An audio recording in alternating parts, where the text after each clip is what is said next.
With Christmas and Hanukkah behind us, a lot of us will start thinking about the new year and our resolutions. And I recently read a book with some great advice for making sure our resolutions succeed this year. I'm going to share those tips with you right now. Welcome to Happiness Adventure. I'm Lisa, and together we'll explore ways to cultivate real joy in our lives. So we've all heard that disheartening statistic that something like 80% of New Year's resolutions fail within the first 8 weeks. And this book I read is by Amy Cuddy. It's called Presence, Bringing Your Boldest Self to Your Biggest Challenges. And it's a great book, more on that later. I'm gonna link up to her book and also her TED Talk, which you may have heard of, which is about having body language that gives us confidence.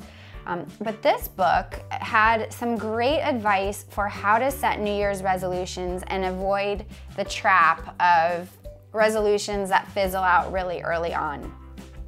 And the concept or the premise of this different type of achieving goals is to use nudges or little tiny steps. Now, I am a big believer in setting big, hairy, audacious goals. And I believe we can achieve any goal we set our hearts and minds to. So I don't want to discourage anyone from setting a big, ambitious goal. And I see a lot of merit in what she is suggesting. And that is using nudges as a way of being successful and avoiding a lot of the traps of big goals. So first of all, let's talk about what nudges are. Nudges are small, incremental changes that when they add up over time can result in big accomplishments. The difference between a resolution and a nudge might be something like this. The resolution might be, I want to lose 30 pounds in 3 months. And the nudge might be, I'm going to add 1 more serving of vegetables to my diet per day.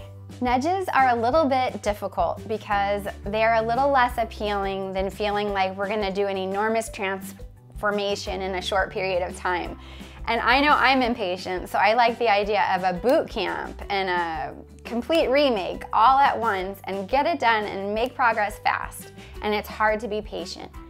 But nudges work, and they work a lot better in some cases than resolutions. Here's why. 1, they overcome the psychological barriers to goals because they aren't overwhelming. If I tell myself I'm gonna run 8 miles every single day for the rest of the year, or I'm gonna train for a marathon and accomplish that in 3 months, it's very overwhelming and it's a high emotional hurdle.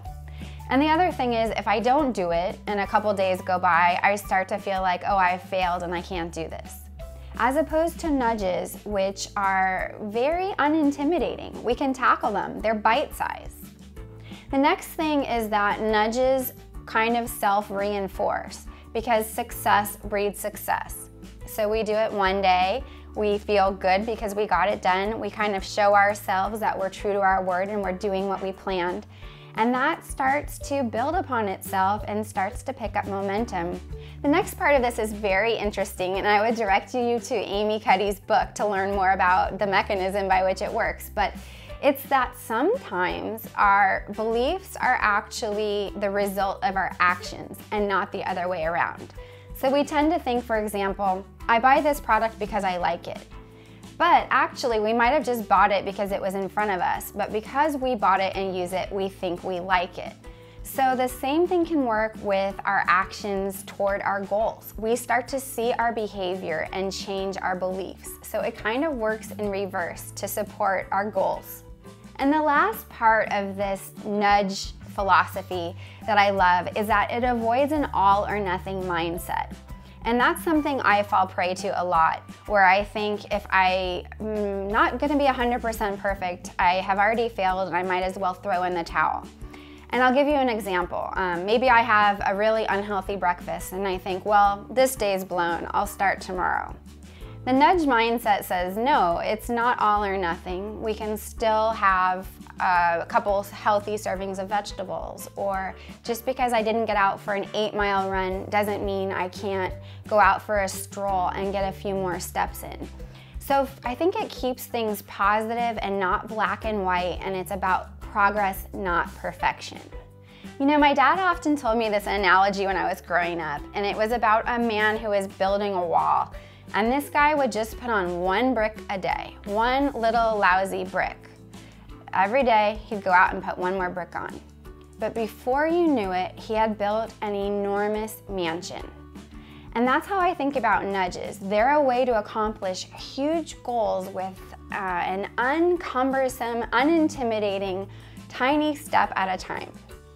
So I hope as you're making your New Year's resolutions, this might be helpful to you. Let me know in the comments what your New Year's resolutions are and if you're planning on taking any tiny steps. I'd love to hear what those are and to encourage you along the way. Thanks for joining me in this journey, and I look forward to seeing you soon for our next happiness adventure. Happy New Year, everybody.